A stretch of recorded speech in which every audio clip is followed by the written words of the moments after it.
Hey everybody, Tim Norris here. And Carmen Norris. And welcome to a quick review brought to you by GreyElephant Gaming. Today we're going to talk about Battle for Souls, a Robert Burke game. In Battle for Souls, you're either playing the role of heaven, or possibly you're playing the role of hell, in an attempt to try to capture as many souls as possible from Earth. Okay, to set up the game, first you're going to have a stack of soul cards, and this is in the Earth. You're going to pull out 3 and put a dice on each one in the neutral position set to 1. This deck of cards right here represents my archangels, and I have several of these, of each of the virtues, 7 of them, and I will then flip over my first archangel, and then this one will be a permanent one here that I can affect the souls. Next, I will have a stack of victory points. Then I have my stack of intercession cards, my holy relic cards, and then the cards I'm going to be using mainly through the game, which are my virtue cards. Then in order to play the role of hell, I'm going to have a stack of devil cards and flip one over, a stack of victory point cards, sin cards, unholy relics, and a temptation deck. On your turn, the first thing you're going to do is use one revealed archangel or devil card. I have Lucifer, who adds +1 to a prideful soul per turn. So I can take this soul and actually move this dice down to the evil side. Then you can purchase cards by spending the holy or unholy points that are already on the souls. For example, let's say this guy already had 5 unholy points, and I want to purchase a sin card. I can take 2 points away from him, and then I get my sin card and put it in my play area. Step 3 in turn order is one of 3 choices. The first choice that you can have is that you can play sets of either virtue or temptation cards out of your hand, much like poker. Come here closer, I'll explain. In my example here, I have 2 humility and 3 chastity. That gives me a full house. A full house allows me to gain 1 holy relic card, and I get to add 3 virtue points to one of the souls in play. But keep in mind, the soul has to either be neutral or holy for me to be able to affect it, and it has to match one of the virtues that I have played here, in this case chastity or humility. The astronomer up here has chastity, so I can move him up for 1, 2, and gain my 3 virtue points on him. The other thing that you can do is you can discard any number of cards from your hand so that you can hopefully get a better hand at the end of the turn order. The last thing that you could possibly do is just draw a card and add it to your hand, but keep in mind you do have a hand limit of 8 cards. Step number 4 in turn order is to use a sin or intercession card. I have a sin card here that says once per game, choose 1 soul in play and give it the same number of unholy points that any other soul in play has. Now this has to be a neutral or unholy soul, so I'm going to take this neutral soul and I'm just going to give it 3 points, just like this other one. So I've used my card. The 5th action on your turn will be to use a holy or unholy relic ability. I have an unholy relic here called the Sinner's Deathbed. 3 times per game, the Sinner's Deathbed can reap a soul in play that has 2 or 3 unholy points without a reap card. This soul goes straight to hell. No! No! I don't want to go! No! No! Come down, boy! Now, at face it seems like that this is a game that only religious people would enjoy. I mean, you've got heaven and hell and you're sending souls back and forth.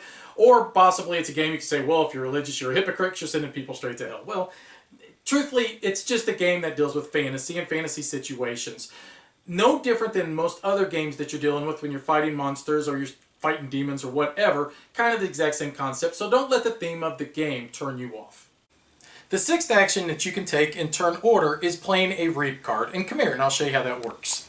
To play a reap card is you simply play it out of your hand, but there are conditions that have to be met for you to be able to play the card.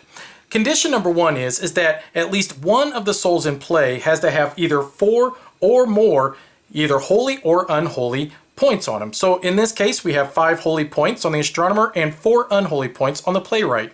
So the requirement's been met. All these souls would be taken away. This card here, because it has 4 or more holy points, would go into the score pile for heaven, and this one, because it has 4 or more, goes into the score pile for hell. This one, because it does not meet the requirement of 4 or more, would go into purgatory. You would then reset Earth with 3 new souls and reset all of the dice and put them in neutral on the number 1. Then, the other way that you can be able to play a reap card is if all of the cards in play are either unholy or if they're all holy. And that's a great way to try to reset it so one person's not taking advantage. The reaping mechanism is a catch-up mechanic in the game, and what that it does is it allows one player to be able to try to prevent another player from running away from the game in a sense that they can play the reaping, send all the cards to either scoring or purgatory, and then you reset Earth with all new souls. And hopefully then you can start either aligning them to the holy or unholy depending on which side you are, heaven or hell.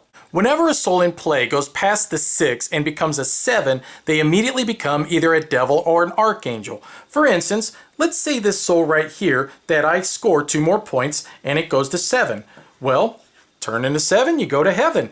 I would immediately put this card in my score pile, and on top of that, I would then flip over an additional archangel card.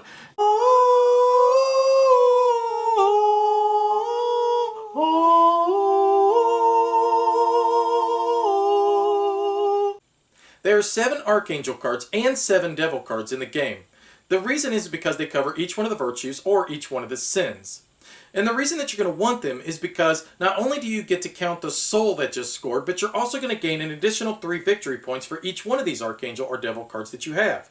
Not to mention, it's going to give you an additional virtue or sin to be able to choose from to be able to manipulate the dice on the souls in play. Step 7 on your turn is to draw back up to 5 cards.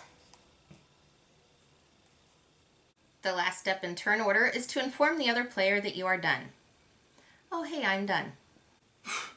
About time. It has such a novel theme that, it took me a while to really get into the card game aspect and into the strategy. But now that we've played it a little more, it really reminds me of a lot of the card games that we started out gaming with.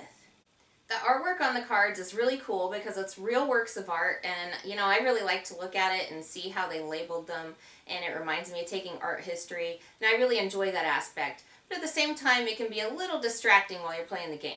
Thanks for watching our quick review of Battle for Souls. Now, a couple of quick things here. I think that this game fits more of a filler role than what it does for the heavy game night role, and I do also think that it works better for 2 players than what I think it does for 4 players. So if you typically enjoy card games and you enjoy playing with one other person, then you might want to check this one out. The other thing that I do enjoy about this game real quick is the fact that you can adjust the time you want to spend in the game by how many souls you want to put in. There's 4 different groups of souls and each one of them are balanced, and depending on how many groups you put in determines how long the game's really going to go. So check out Battle for Souls by Robert Burt Games. The only game where it's truly acceptable to say straight to hell.